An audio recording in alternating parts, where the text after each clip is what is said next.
Salut tout le monde. Et aujourd'hui on se retrouve pour une vidéo make-up parce que mardi c'était le Mardi Gras et j'adore le carnaval. C'est pas parce qu'on voit personne qu'on peut pas se déguiser, voilà, faire preuve de créativité, tout ça. Je me rappelle au lycée, quand il y avait le carnaval, c'était le grand événement, on avait un concours de déguisement et tout, enfin, j'adorais cette période. Et du coup, j'ai décidé de faire un petit make-up pour fêter ça, malgré la pandémie et tout ça. Pour mon inspiration, G-Idol ont fait, lors de leur dernière comeback mi-janvier, elles ont sorti donc une chanson Hua, je crois que je le prononce bien, enfin j'espère, que j'ai adoré personnellement. Allez l'écouter, elle est trop bien. Et le MV forcément magnifique. Et notamment le make-up dans donc une très courte scène, mais ça m'a tout de suite marqué, le make-up de Minnie, que je vous mettrai une capture à l'écran ici. J'ai trouvé les couleurs et tout ça hyper bien associées et ça m'a beaucoup inspiré. Et puis ça m'a fait penser au pan, l'animal, avec les plumes et tout ça. Du coup, moi je pense que je vais partir vers cette voie-là, donc avec un make-up assez similaire et une plume de pan qui va monter jusque là. Voilà, on y va alors. On commence par la base. En ce moment j'ai la peau hyper sèche, du coup j'utilise la base hydratante de NYX. Elle est vachement bien. Et j'en applique sur tout le visage. En fait elle est hydratante, mais elle colle bien le maquillage. Enfin, c'est une bonne base pour faire tenir. Et elle hydrate bien. Du coup ça fait du bien à la peau. Après la base, le fond de teint. Donc là c'est une bébé crème d'Herborian, c'est la miniature. Ça coûte moins cher. Et au moins ça permet de tester les produits. Je suis pas très fond de teint vraiment très couvrant et très mat. Donc j'aime bien ce genre de produit, ça permet d'avoir quelque chose sur la peau sans en mettre énormément. J'applique ça sur tout le visage. Donc c'est pas très couvrant, mais moi j'aime bien ça. Je préfère ça. Et puis de toute façon on va rajouter de la couvrance après à quelques endroits.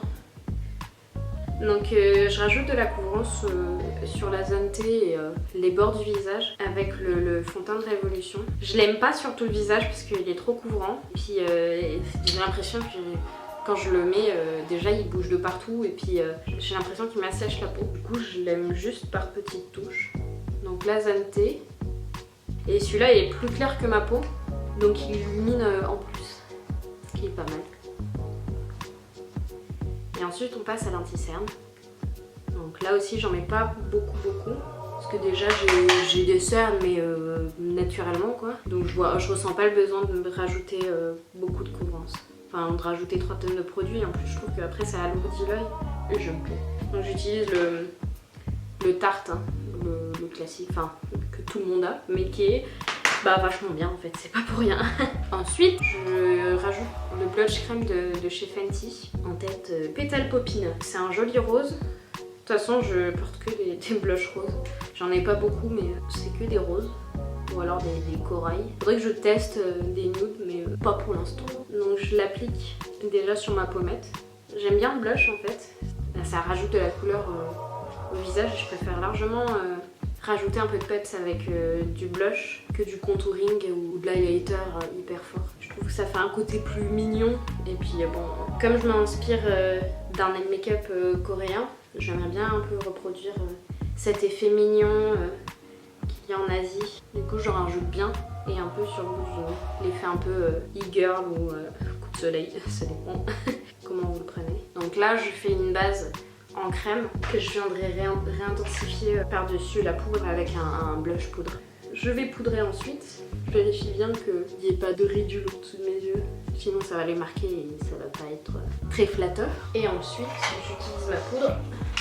Alors c'est pas le bon packaging parce que le packaging me saoulait. C'est la poudre de chez Révolution avec un tout petit culot là. Une toute petite ouverture, du coup je galérais à chaque fois.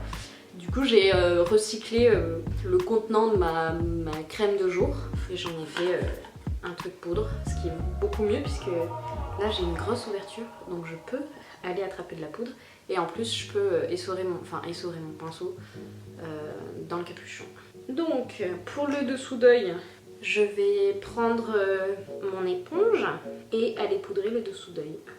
Donc ça en met pas mal d'un coup. mais je viens tout de suite estomper parce que le baking non plus, pas pour moi en plus. Comme je l'ai dit, comme en ce moment j'ai la peau sèche, je vais pas m'amuser à faire du baking.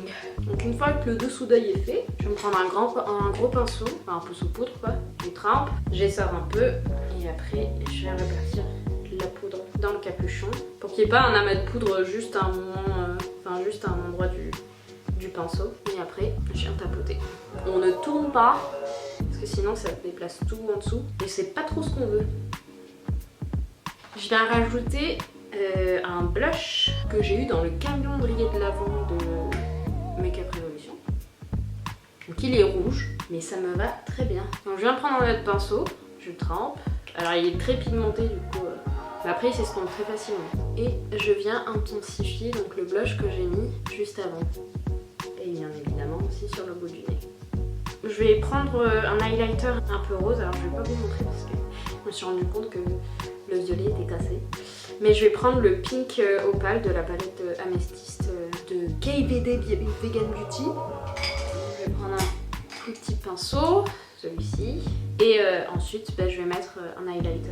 Il a des reflets roses, donc ça intensifie un petit peu le blush. Alors oui, beaucoup au niveau du teint, beaucoup de rose. Et sur le bout du nez aussi.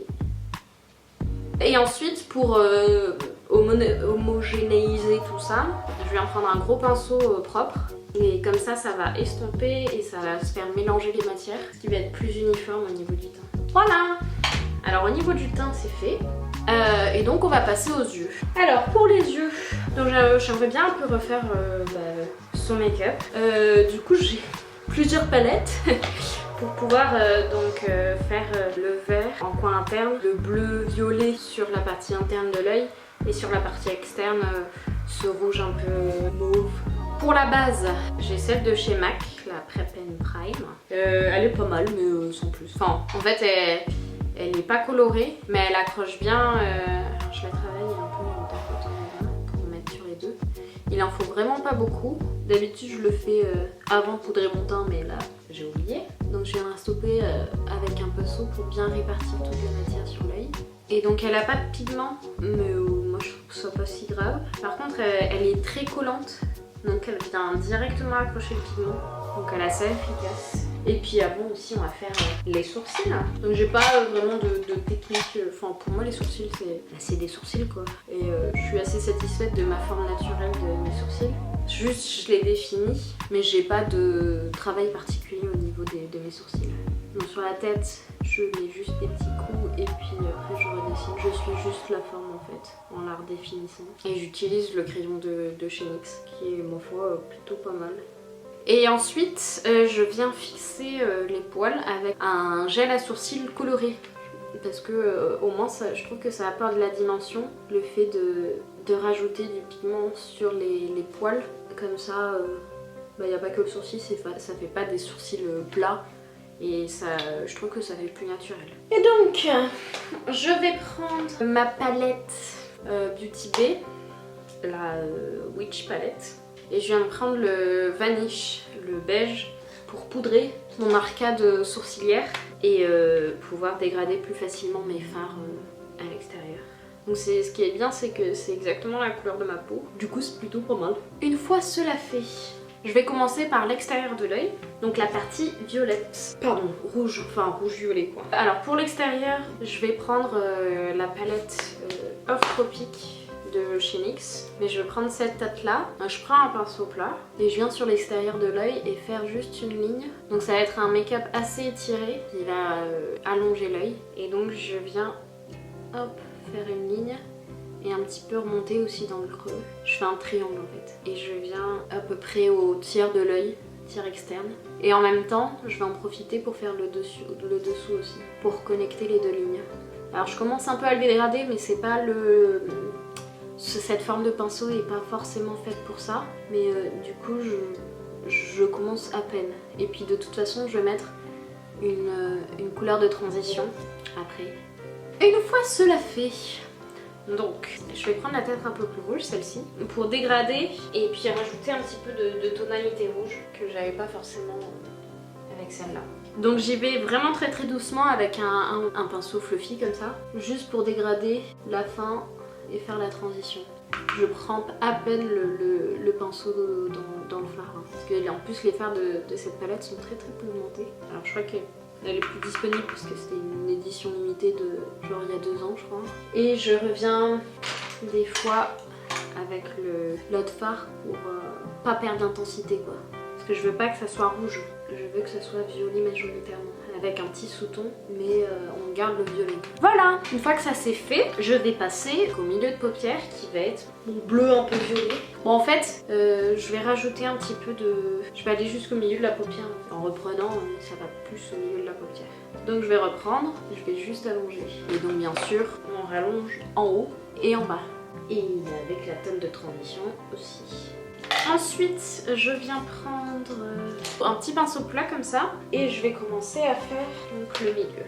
Je reprends ma palette Magic de Beauty Bay, celle-ci. Voilà, je reprends celle-ci et je vais aller prendre le bleu, qui s'appelle Trick. Et avec un petit pinceau plat, je vais faire juste l'intérieur de l'œil, donc le coin interne de l'œil. Donc celle-là aussi, ces fards ils sont assez intenses. Donc le bleu et le rouge ça fait du violet. Du coup ça va aussi nous aider à construire cette couleur un petit peu violette. Et je reprends aussi pareil mon autre fard pour dégrader. J'ai pas remis de matière dessus. Hein. Je suis juste avec ce qui me reste sur le pinceau. Et si jamais ça manque d'intensité comme là je trouve, je viens reprendre ma couleur et en remettre et construire petit à petit. Une fois cela fait, je viens faire le bas. Alors forcément le bas, comme j'ai pas mis de base et que j'ai poutré mon anti-cerne, ça reste moins intense. Et puis il faut faire aussi attention aux chutes. Une fois le bleu terminé, je vais venir prendre de nouveau un petit pinceau un peu fluffy. Et je vais prendre le bleu élixir, celui-ci, qui est un bleu beaucoup plus clair et qui va me permettre du coup de bien dégrader le bleu foncé. Bon c'est pas exactement les mêmes couleurs que Mini A, mais j'aime bien quand même, du coup je vais garder ça. On va faire le bas bien évidemment aussi. Alors bon c'est pas le pinceau le plus pratique que j'ai pris pour le bas, surtout qu'en plus qui dit dessous d'œil dit cerne. Et qui dit cerne dit bleu, bleu-violet. Du coup c'est pas les meilleures couleurs et il faut faire vraiment très attention sur les cernes. Sinon ça peut vite dire bon en fait j'ai des cernes en plus quoi. Alors qu'on les a cachés avec l'anti-cerne. Et ensuite on va passer à un point interne.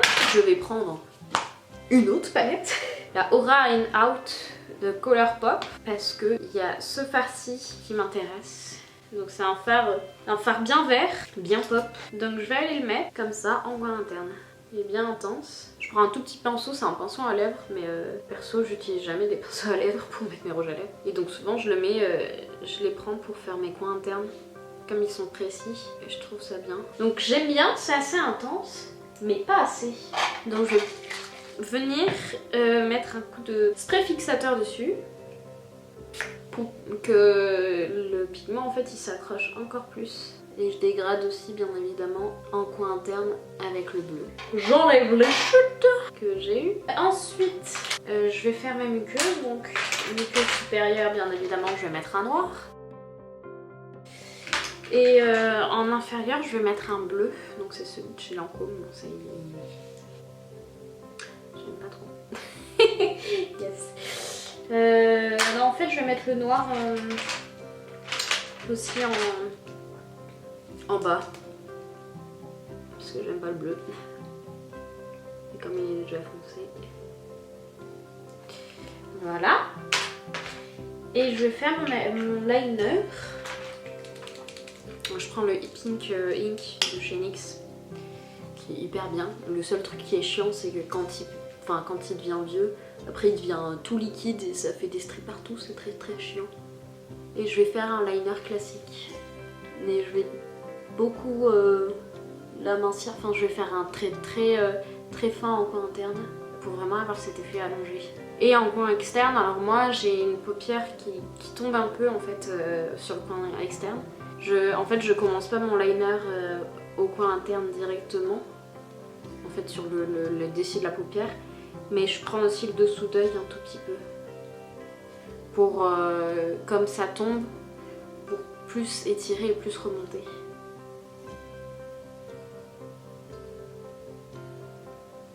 Voilà. Du coup, je vais juste me recouvrir les cils et mettre du mascara. Mais je vais pas mettre de faux cils pour là, parce que je trouve pas que ce soit nécessaire. Enfin, que je vais pas mon tout simplement.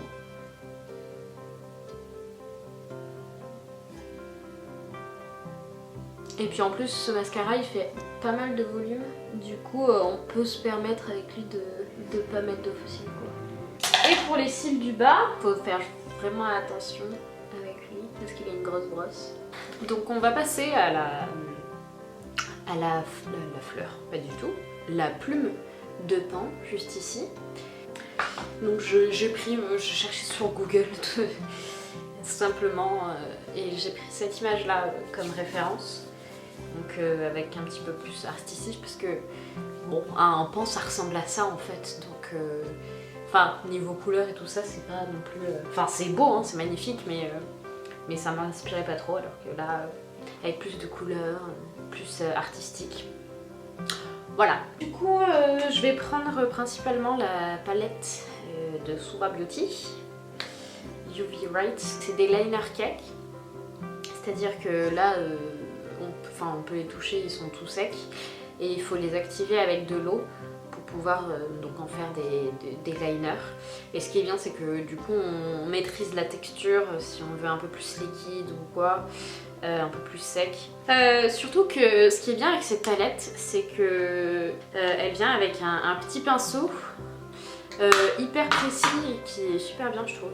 On a le pinceau avec, c'est pas mal. Et puis si je veux un petit peu travailler les tons, faire plus foncé ou plus clair, je vais me servir aussi du liner noir et blanc de Sura Beauty, donc en individuel. Et je vais me servir de ça pour comme surface de mélange. Voilà, donc c'est aussi des liner cake qui vont s'activer tout simplement à l'eau. Je vais commencer du coup avec le vert, donc tout simplement je mouille mon pinceau et on obtient un liner classique quoi. Donc j'ai fait la tige, enfin je sais pas si on peut appeler ça une tige mais de la plume. Donc juste ici je vais commencer à faire l'œil. Alors ce qu'il faudrait faire c'est de faire un croquis d'abord avec un crayon genre un crayon blanc qui va s'effacer plus facilement donc sauf que j'ai un peu la flemme. J'ai pas amené mon crayon donc là je fais un peu à la main libre. Surtout que bon, je vais en faire que d'un côté donc j'ai pas le problème de symétrie. Si je voulais faire les deux côtés je pense que j'aurais pris un crayon blanc. Mais si vous avez peur de vous rater, c'est sûr que c'est mieux quoi.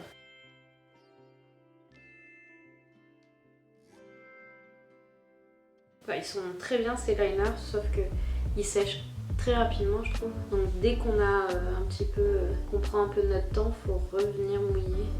Après là moi je mets pas beaucoup d'eau. Hein. Donc là j'ai la base de la forme, donc avec la tige et l'œil. Et ensuite je vais juste venir faire les espèces de poils de la plume.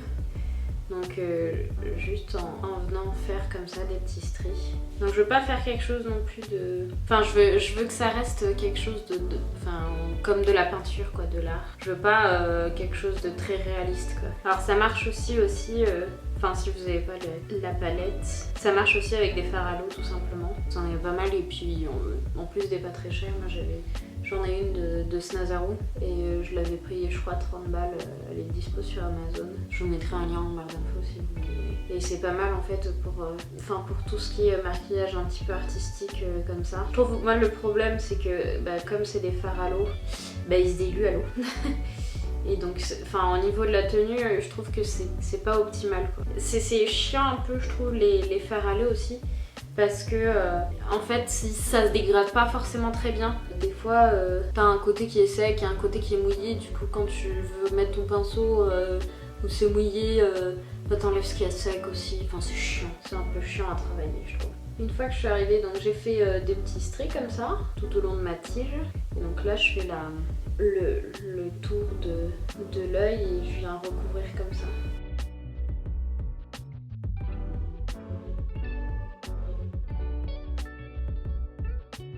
Voilà, ça ressemble pas à grand chose pour l'instant, mais ça va aller. Ensuite, Je vais garder le même pinceau. Parce que du coup, comme c'est truc lavable à l'eau, je trempe juste dans mon verre, enfin j'ai un verre d'eau. Et je vais prendre le violet de la palette. Et je vais venir faire la même chose, donc pour construire petit à petit tous les poils des différentes couleurs. Mais pas sur tout. Là j'ai fait ma base et je vais venir par petits points, par petites touches. Alors je suis très légère sur mon pinceau. Enfin, au début j'appuie mais j'enlève très vite. Je fais juste des petits coups. Et je vais revenir travailler du coup un petit peu l'œil. Et puis je vais faire aussi la forme à l'intérieur de l'œil. Donc je fais un espèce de rond avec une espèce d'entaille comme les camemberts dans Trivial Poursuite. La référence. Ouais, donc un rond avec une espèce d'entaille vers la tige. Enfin, un rond ovale, comme un cœur à l'envers en fait. Voilà, ça recommence à ressembler à quelque chose. Ensuite, je vais venir prendre le bleu de la palette, voilà, et donc celui-ci, et faire exactement la même chose qu'avec le violet. Ça se voit bien. Du coup, ça fait des sous-tons, donc c'est pas plus mal. Ça vient compléter le vert. Ensuite, je vais y aller, mais là vraiment par toutes petites touches, avec, arrête, le rose, celui-ci. Il est assez intense, mais il se voit de loin quoi. Donc j'y vais vraiment pas beaucoup. Je vais lui donner de la profondeur à l'œil. Ensuite, je vais prendre le vert. Parce que je vais en faire un peu plus clair. Donc je le prends et puis je le mets sur le bouchon du blanc. Là, comme ça. Et je vais prendre du blanc pour construire ma nouvelle couleur. Et donc avec ce blanc, en fait, je vais faire le tour de l'œil. Je vais remplir l'espace en fait qu'il y avait entre le trait vert que j'avais fait au début et le violet. Je vais prendre ensuite, parce que du coup c'est l'œil du pan, donc il faut que ce soit un petit peu plus intense. Donc je vais prendre les fards liquides Liquid Crystal Eyeshadow de Beauty Bay. J'adore ces produits, j'ai plein de couleurs. Parce qu'ils sont trop cool. Et je vais prendre un autre pinceau liner. Et donc je vais en mettre sur ma main pour pouvoir vraiment intensifier pareil, l'œil du pan. Et en plus ça va mettre un petit peu de paillettes dessus. Pour avoir quelque chose de qui va se voir quoi, genre t'as vu, je t'ai vu. Et j'en mets sur l'extérieur, sur le bas du cercle, en dessous, juste en dessous, entre le rose que j'ai mis et le violet. Non, en fait, j'ai changé d'avis. Je vais faire tout l'œil. Ça va être vraiment quelque chose qu'on va voir. Ouais, ça va être bien. C'est ça qu'on veut. Je remplis mon cercle. Je remplis mon œil, j'attends que ça sèche et je viens reprendre du coup le rose de tout à l'heure pour le mettre au centre, apporter donc de la dimension, mais un tout petit peu quoi, juste un point. Ensuite pour les lèvres, donc je voulais prendre ça, donc c'est un liquide suède métallique. C'est la seule tête que j'ai, mais je l'aime beaucoup. Il tient vraiment bien, enfin comme les liquides suède. C'est quand même un des rouges à lèvres de NYX qui tient le mieux, je trouve. Mais je vais faire les lèvres à la coréenne, donc avec l'ombre ellipse. Donc je commence par mettre du concealer sur le bord de mes lèvres, qui va avoir pour effet de cacher donc les contours des lèvres et d'avoir de pouvoir bien faire cet effet ombre ellipse. Donc je tapote pour dégrader la matière. On ressemble à un cadavre, mais c'est pas bien grave. Et ensuite je vais prendre le liquide suède et je vais le mettre juste au centre de mes lèvres. Et après, on dégrade. Alors, soit on laisse comme ça en mode version mat, soit on met un gloss. Qui va en plus mélanger un petit peu mieux et faire qui va accentuer les dégradés. Moi je choisis de mettre un gloss. En plus c'est un gloss patine. C'est un gloss de chez NYX. les Plumping Lips là, Filler Instinct. Donc faut bien attendre que ça sèche quand même, parce que sinon ça va tout colorer le gloss et ça va être chiant. Voilà, ce maquillage est fini. Donc voici mon look inspiré mini des G Idol dans le MV de Roi. Donc j'espère que ce look vous a plu. Peut-être qu'il vous inspirera aussi sur vos prochains carnavals, on sait jamais. N'hésitez pas à mettre un pouce en l'air si vous avez aimé la vidéo et mettre un petit commentaire pour me dire ce que vous en avez pensé. Abonnez-vous à la chaîne aussi si ce n'est pas déjà fait. Et merci à tous, à la prochaine.